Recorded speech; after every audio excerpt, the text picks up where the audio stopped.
Assalamualaikum warahmatullahi wabarakatuh. Bapak Ibu yang saya hormati, alhamdulillah kita berjumpa kembali dalam kajian subuh Yayasan Pendidikan As-Salam, Jalan Merpati nomor 4, Sampang, Madura. Hari ini Ahad 9 November 2025 dengan tema sesibuk apapun jangan pernah meninggalkan sholat. Bapak Ibu yang saya hormati, kita semuanya sudah tahu bahwa ibadah sholat adalah perkara yang agung yang seharusnya menjadi perhatian bagi kita dalam kehidupan sehari-hari. Karena pada saat itulah kita ini bertemu Allah Subhanahu wa ta'ala. Jiwa kita momentum penting dalam rangka untuk melakukan komunikasi dengan Allah Subhanahu wa ta'ala. Namun demikian Bapak Ibu, terkadang di antara kita mengingat banyak kesibukan, mengingat banyak pekerjaan, sehingga menyebabkan kita ini lalai dan tidak peduli dengan sholat itu. Padahal Allah Subhanahu wa ta'ala sudah memperingatkan kepada kita. Dan Allah sudah mengingatkan sejak dulu bahwa pada saatnya nanti ada generasi di mana generasi itu adalah generasi yang melalaikan sholat. Entah apa itu terjadi pada zaman sekarang atau yang akan datang, namun kita bisa merasakan apakah tanda-tanda itu sudah ada atau tidak. Marilah kita lihat di dalam surat Maryam surat 19 ayat 59 bahwa peringatan Allah itu jelas dan perlu kita renungkan. A'udzu billahi minasyaitonir rajim. Bismillahirrahmanirrahim. Wa khalafa min ba'dihim khalfun adaa'us shalah. Maka datanglah sesudah mereka pengganti yang jelek yang menyia-nyiakan sholat, yaitu dengan cara meninggalkannya. Wattaba'u syahawatih, ya, dan memperturutkan hawa nafsunya, yaitu gemar melakukan perbuatan-perbuatan maksiat, ya. Fasaufa yalaqauna ghayyan, maka mereka kelak akan menemui kesesatan. Apa artinya?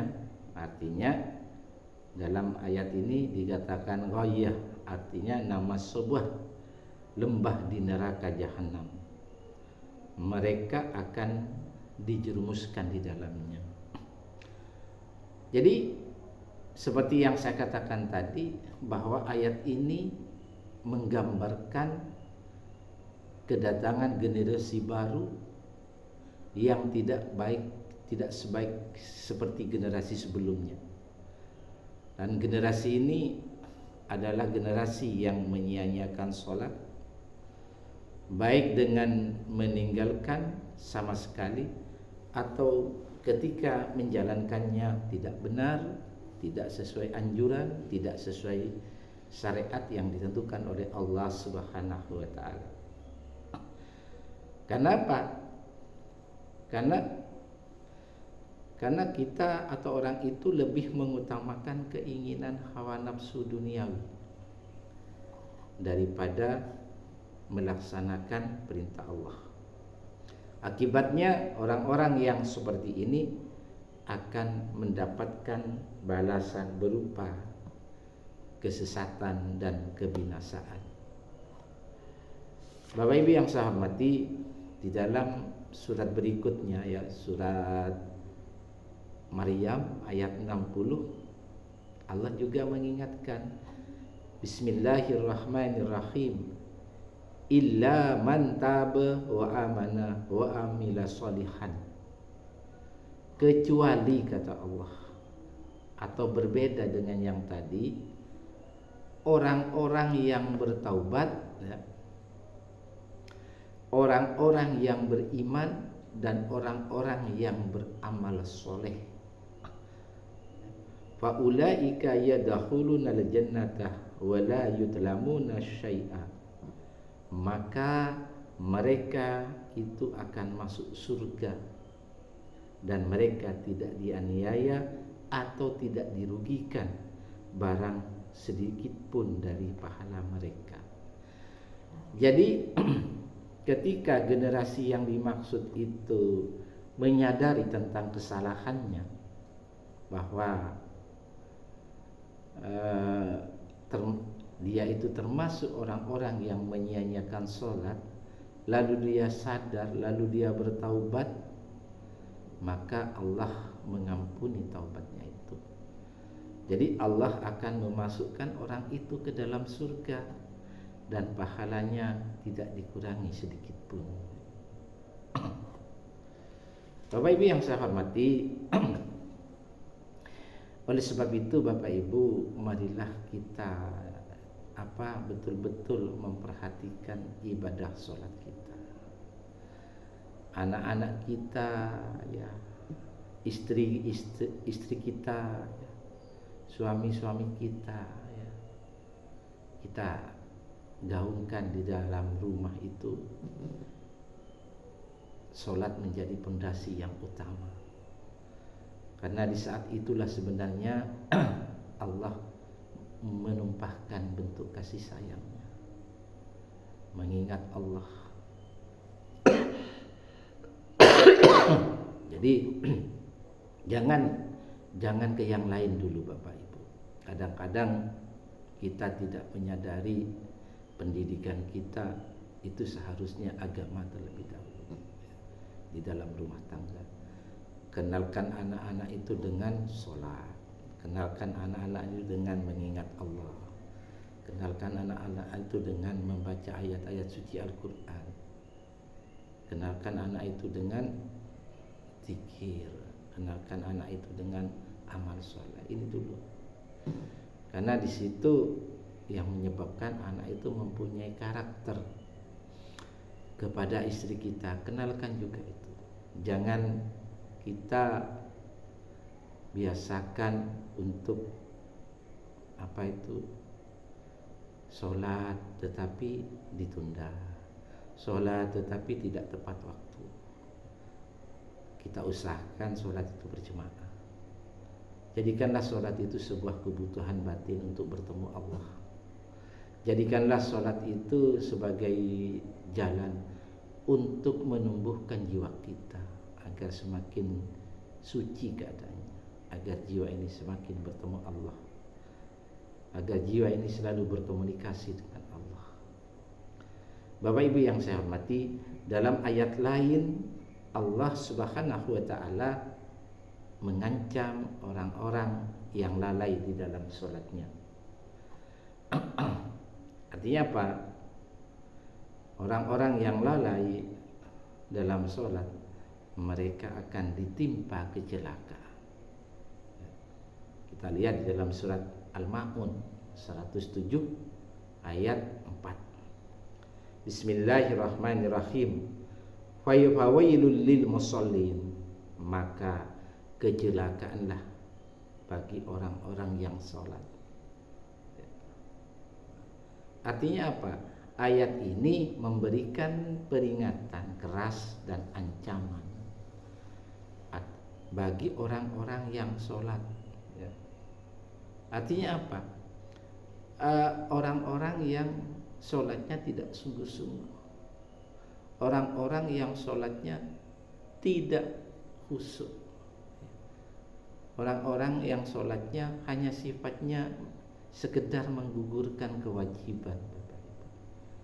Padahal sholat itu intinya pada saat itu kita berjumpa dengan Allah walaupun secara batin. Pada saat itu intinya adalah kita curhat kepada Allah tentang permasalahan kehidupan kita. Pada saat itulah sebenarnya Allah menurunkan cahayanya. Allah akan memberikan petunjuk, akan memberikan karunia, akan memberikan kasih sayangnya, akan memberikan hidayahnya apabila kita itu melaksanakan sholat dengan sungguh-sungguh. Artinya apa?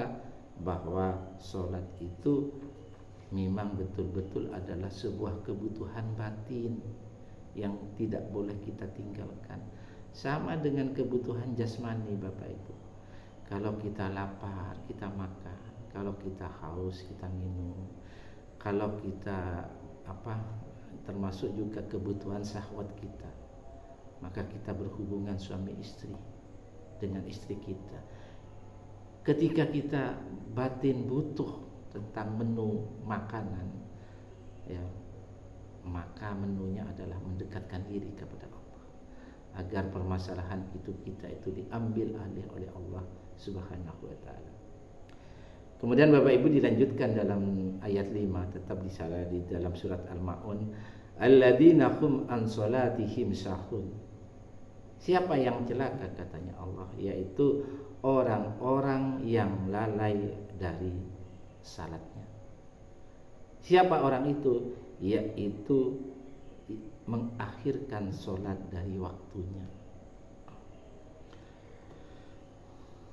Jadi dalam ayat ini Allah memberikan ketegasan, yang dimaksud lalai terhadap sholatnya adalah terlambat sholat hingga di luar waktunya. Bapak Ibu yang saya hormati, ayolah pekerjaan kita letakkan dulu ketika mendengar adzan.